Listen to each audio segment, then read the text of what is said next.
Channel पे। किराएदारों के लिए बहुत बड़ी खुशखबरी आ गई। दुबई में 3 साल तक किराए नहीं बढ़ाए जाएंगे। नया कानून लागू हो गया। मुत्तहिदा अरब अमारात को इस साल कोरोना की वबा का सामना करना पड़ा है, जिसकी वजह से लोग बहुत परेशान हैं। कई अफराद के कारोबार पूरी तरह नहीं चल रहे, जबकि मुलाजमत पेशा अफराद में से कई बेरोजगार हैं या इनकी तनख्वाहें वक्ती तौर पर घटा दी गई हैं। दुबई में लाखों अफराद किराए के विलाज, अपार्टमेंट्स और मकानात में रहते हैं, जहाँ के किराए खासे ज्यादा होते हैं। ज्यादातर अफराद मिलजुल कर ही रिहाइश इख्तियार करते हैं। इस परेशानी की दौर में एक बड़ी खुशखबरी सामने आ गई है। अब दुबई में 3 साल तक किराया नहीं बढ़ाया जाएगा। इस हवाले से नया कानून मंजूर हो गया है, जिसका नोटिफिकेशन अगले चंद रोज में जारी हो जाएगा। इस नए कानून के मुताबिक जब किरायादारी का एग्रीमेंट होगा, उस तारीख से लेकर अगले 3 साल तक किसी भी रिहाइश गाह का किराया नहीं बढ़ाया जा सकेगा। दुबई लैंड डिपार्टमेंट के डायरेक्टर जनरल सुल्तान बती बिन मजरीन ने भी इस हवाले से तस्दीक करते हुए बताया है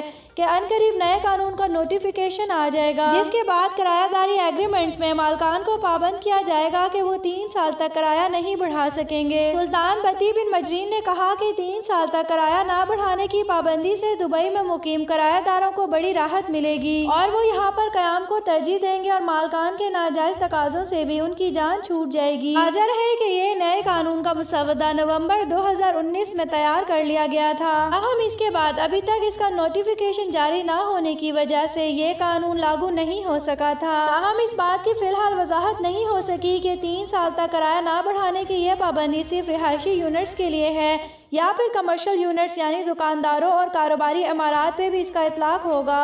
नाज़रीन, न्यूज़ सुनने का शुक्रिया। अगर आप इस चैनल पे न्यू हैं तो हमारे चैनल को लाइक एंड सब्सक्राइब कर दें, साथ ही बेल आइकन को भी प्रेस कर दें ताकि न्यू आने वाली हर वीडियो का नोटिफिकेशन आपको मिल सके।